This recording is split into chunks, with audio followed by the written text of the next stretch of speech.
Nawala talaga yung dragging ng motor ko. Carbon clutch assembly. So ito talaga yung lining carbon na bagay sa sun blasting bell mga boss. Meron din akong tip pala sa inyo mga bossing. Yung unang flyball na kinabit ko dito, nagtaka ako bakit nasisira kaagad yung flyball. Tapos ngayon, ilang kilometers na yung takbo ko, makinis pa din yung flyball ko mga bossing. So ito mga boss, na-discover ko lang din. Hindi din ako mekaniko. Nakailang kilometers na ako nito mga bossing. Goods na goods pa din. Ayan, sa mga nagtataka kung bakit mabilis mapudpud yung flyball natin, ito. Ito mga boss, speedy kit. Kakabit ko sa aking NMAX. Ayan, Aerox NMAX. Same lang naman sila ng bell at saka ano tawag dito, clutch assembly. So ito yung ikakabit ko dahil dragging na din yung NMAX ko. Stock pa kasi yung bell niyan at saka yung lining. So ito yung ikakabit ko mga boss. Sun blasting bell. Ayan, sun blasting mga boss. At ito yung clutch assembly na bagay talaga sa sun blasting mga boss. Ayan.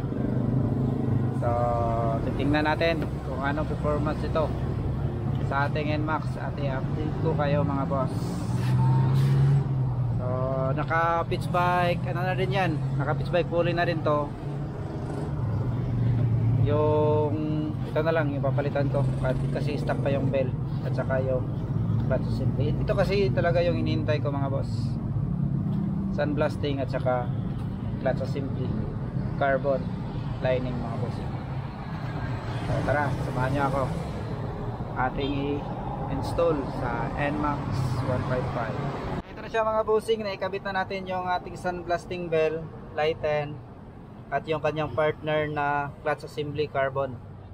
So carbon clutch assembly. So ito talaga yung lining carbon na bagay sa sun blasting bell mga boss. Ayan. So ito naman yung ating pitch bike pulley na ibabalik ko lang din kasi wala pa tayong budget. Ayan, ito yung version 2, goods pa naman, magamit pa, matagal na din kasi ito sa akin. Ayan, hindi pa napapalitan. At ito yung flyball, pangalawang beses ko na ito napalitan kasi yung una, meron din akong tip pala sa inyo mga busing. Yung unang flyball na kinabit ko dito, nagtaka ako bakit nasisira kaagad yung flyball. Tapos ngayon, ilang kilometers na yung takbo ko, makinis pa din yung flyball ko mga bossing. So ito mga boss, na-discover ko lang din. Hindi din ako mekaniko at ako lang din gumagawa sa motor ko mga boss sa panggilid. So ito, na-discovered ko mga bossing.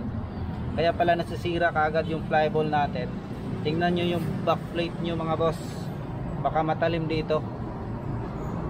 Ayan, kung napapansin nyo, yan, niliha ko to dito, yung kanto, niliha ko yan. So simula nung niliha ko mga busing, yung flyball ko, nakailang kilometers ng takbo ko, ito goods na goods pa din. So yun mga busing tips, na-discover ko lang din na ganun kasi nagtaka ako nung una bakit na ang bilis nasisira yung flyball.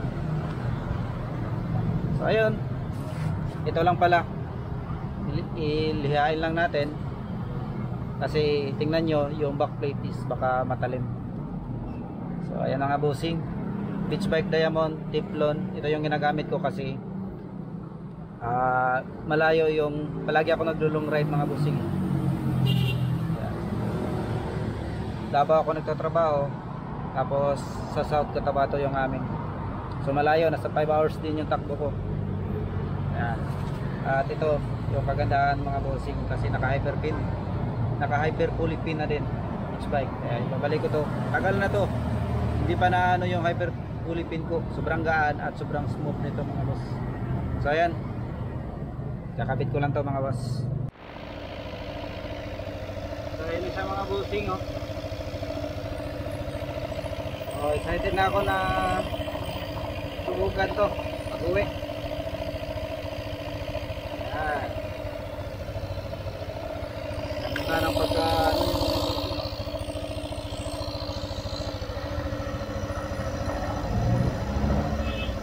walang utso mga boss.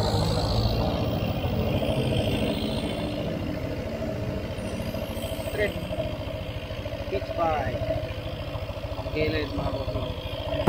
So ayun mga bossing, to be honest, nawala talaga yung dragging ng motor ko. So sunblasting bell plus carbon clutch assembly, speedy kit mga boss.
Ito mga boss, speedy kit para sa aking NMAX. Ayan, ito yung ikakabit ko kasi dragging na rin yung NMAX ko, kaya ito yung hinihintay ko na sunblasting bell at carbon